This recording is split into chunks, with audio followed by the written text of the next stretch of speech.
Hello नमस्कार दोस्तों, स्वागत है आप सभी का गुरुजी एग्ज़ाम के यूट्यूब चैनल में। साथियों, आशा करते हैं आप सभी बहुत ही अच्छे होंगे। तो देखिए, इस वीडियो में हम आपको रीजनिंग का क्लास नंबर 5 कराने वाले हैं। इससे पहले 4 क्लास करा चुके हैं।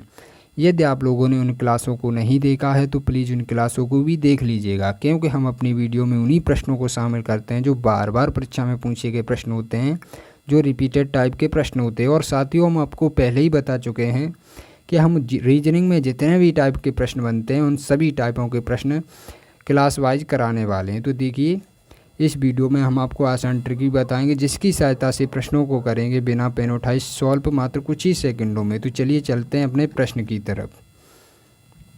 देखिए, आपका पहला प्रश्न दे रखा है, मोस्ट इम्पोर्टेंट प्रश्न। साथियों, इस टाइप के प्रश्न काफ़ी बार एग्जाम में देखने को मिले हैं।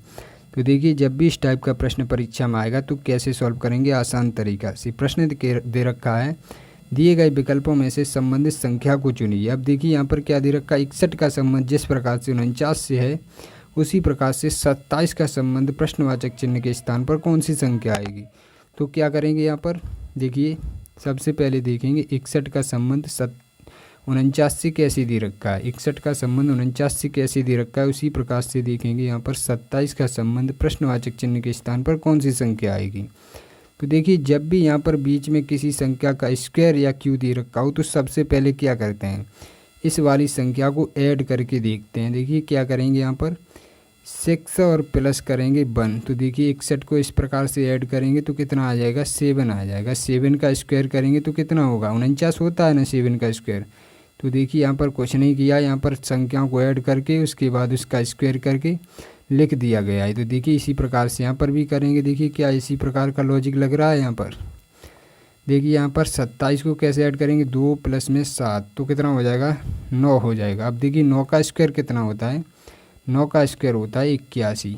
तो देखिए, हमारा प्रश्नवाचक चिन्ह के स्थान पर कौन सी संख्या आएगी, 81 आ जाएगी। देखिए 81 किसी ऑप्शन में दे रखा है, जी हाँ दोस्तों, 81 हमारा ऑप्शन नंबर बी में दे रखा है, जो कि आपका राइट आंसर हो जाएगा। तो साथियों, हम उम्मीद करते हैं जब भी इस टाइप का प्रश्न आपकी परीक्षा में पूछा जाएगा तो आप बहुत ही अच्छे तरीके से सॉल्व कर पाएंगे। तो चलिए चलते हैं नेक्स्ट प्रश्न की तरफ। देखिए, आपका दूसरा प्रश्न है, ये भी मोस्ट इम्पोर्टेंट प्रश्न है। साथियों, इस टाइप के भी प्रश्न काफ़ी बार एग्जाम में देखने को मिले हैं। तो देखिए, जब भी इस टाइप का प्रश्न आपके एग्जाम में आएगा तो आप कैसे सॉल्व करेंगे आसान तरीका से। देखिए, प्रश्न दे रखा है, नीचे दिए गए श्रृंखला में अगला संख्या क्या होगा। देखो इस स्थान पर पूछा गया है कौन सी संख्या आएगी।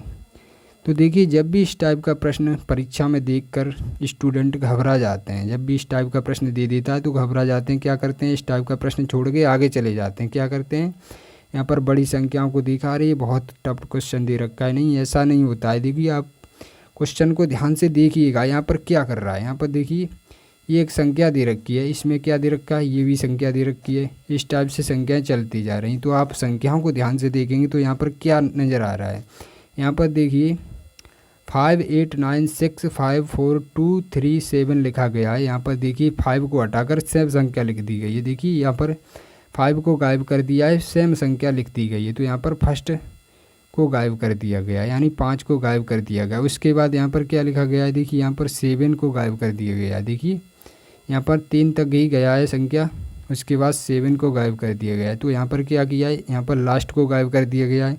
तो इसी प्रकार का लॉजिक आगे भी चल रहा है। देखिए यहाँ पर अब यहाँ पर क्या करेगा, फर्स्ट को गायब करेगा, 8 को गायब करेगा तो कितना आ जाएगा, देखिए यहाँ पर इस टाइप का आ जाएगा। अब यहाँ पर लास्ट को गायब कर दो तो आपका आंसर आ जाएगा, 3 को हटा दो तो आपका आंसर आ जाएगा। कितना आंसर आ जाएगा, 9 6 5 4 2 आ जाएगा आपका आंसर, जो कि ऑप्शन नंबर डी में दे रखा है। तो साथियों, हम उम्मीद करते हैं जब भी इस टाइप का प्रश्न आपकी परीक्षा में पूछा जाएगा तो आप अब तो सॉल्व कर ही लेंगे। तो चलिए चलते हैं नेक्स्ट प्रश्न की तरफ। देखिए, इस टाइप के भी प्रश्न आपकी परीक्षा में आते हैं। तो देखिए, आपका तीसरा प्रश्न है, मोस्ट इम्पोर्टेंट प्रश्न है। साथियों, इस टाइप के भी प्रश्न काफ़ी बार एग्जाम में देखने को मिले हैं। तो प्रश्न दे रखा है, नीचे दिए गए श्रृंखला में प्रश्न चिन्ह के स्थान पर कौन सी संख्या आएगी। तो देखिए, ये एक प्रश्न चिन्ह दे रखा है, इस स्थान पर पूछा गया है कौन सी संख्या आएगी। तो क्या करेंगे, जब भी इस टाइप का प्रश्न आएगा तो संख्याओं को ध्यान से देखेंगे। संख्याओं को कैसे देखेंगे, यहाँ पर देखिए 3 दे रखा है, 5 दे रखा है, 6 12 फिर से 12 दे रखा है, फिर प्रश्नवाचक चिन्ह 24 26। तो संख्याएं धीरे धीरे बढ़ती जा रही हैं। तो जब भी इस सीक्वेंस में संख्याएं चलेंगी तो क्या करेंगे, सबसे पहले डिफरेंस देखा जाता है। यहाँ पर डिफरेंस देखेंगे तो कितना आएगा डिफरेंस, 2 का डिफरेंस आया। यहाँ पर 1 का डिफरेंस आएगा। अब फिर से यहाँ पर डबल हो गया 6 का डिफरेंस। तो डिफरेंस में हमें कोई सिंबल नज़र नहीं आ रहा है, तो क्या करेंगे, अब इस टाइप से प्रश्न को नहीं करेंगे। तो क्या करेंगे, अब अल्टरनेट सीरीज देखेंगे। देखिए किस तरीके से देखा जाता है। यहाँ पर एक संख्या को छोड़कर दूसरी पर जाएंगे, एक संख्या को छोड़कर दूसरी पर जाएंगे, इसी प्रकार से देखते जाएंगे। तो क्या हुआ है, यहाँ पर 3 से 6 हुआ है, डबल हुआ है यहाँ पर, और 6 से 12 हो गया, यहाँ पर डबल हो गया है। 2 का गुणा किया, यहाँ पर देखिए 12 से 24 हो गया है, 12 दूना के 24 होता है, डबल हुआ है। अब आगे जब संख्या आती, यहाँ पर प्रश्नवाचक चिन्ह दिया होता तो हमारा यहाँ पर क्या हो जाता, 24 दूने 48 हो जाता। ठीक है, इस प्रकार से सीरीज चल रही है। तो अब हमें इससे कोई मतलब नहीं है, क्योंकि हमारा प्रश्नवाचक चिन्ह तो इस वाली संख्या से गिर रहा है। ठीक है, तो हम इस वाली संख्या को सॉल्व करेंगे। देखिए क्या करेंगे, जब भी हम 5 से 12 पर जाएंगे तो कितना ऐड हुआ है, यहाँ पर देखिए 7 का ऐड हुआ है। अब देखिए 12 से जब हम प्रश्नवाचक चिन्ह पर जाएंगे तो हम 7 को ही यहाँ पर ऐड करेंगे। तो जब हम 7 को ऐड करेंगे तो यहाँ पर कितना आ जाएगा, यहाँ पर देखिए 19 आ जाएगा। जब हम 19 में 7 को ऐड करेंगे, क्या हमारे पास 26 आ रहा है। देखिए 19 में जब हम 7 को ऐड करेंगे तो हमारे पास क्या 26 आ रहा है। 7 को ऐड करेंगे तो जी हाँ दोस्तों, हमारे पास 26 आ रहा है। तो हमारा इसी टाइप से प्रश्न को सॉल्व किया जाएगा। तो हमारा 19 राइट आंसर हो जाएगा। तो देखिए 19 किस ऑप्शन में दे रखा है, प्रश्नवाचक चिन्ह के स्थान पर कौन सी संख्या आएगी, 19 आएगी, जो कि आपका ऑप्शन नंबर ए में दे रखा है। आपका option number A right answer हो जाएगा। तो देखिए इस टाइप के भी प्रश्न परीक्षा में पूछे जाते हैं। तो चलिए चलते हैं नेक्स्ट प्रश्न की तरफ। ये हमें आशा है कि आपको ये प्रश्न तो काफ़ी अच्छे तरीके से समझ में आ गया होगा। दोस्तों प्रश्न समझ में आ रहे हैं, वीडियो पसंद आ रही हो तो प्लीज़ वीडियो को लाइक करके चैनल को सब्सक्राइब करके साथियों हमसे जुड़ना न भूलें, डेली हर टाइप के प्रश्नों को पढ़ने के लिए। तो चलिए चलते हैं नेक्स्ट प्रश्न की तरफ।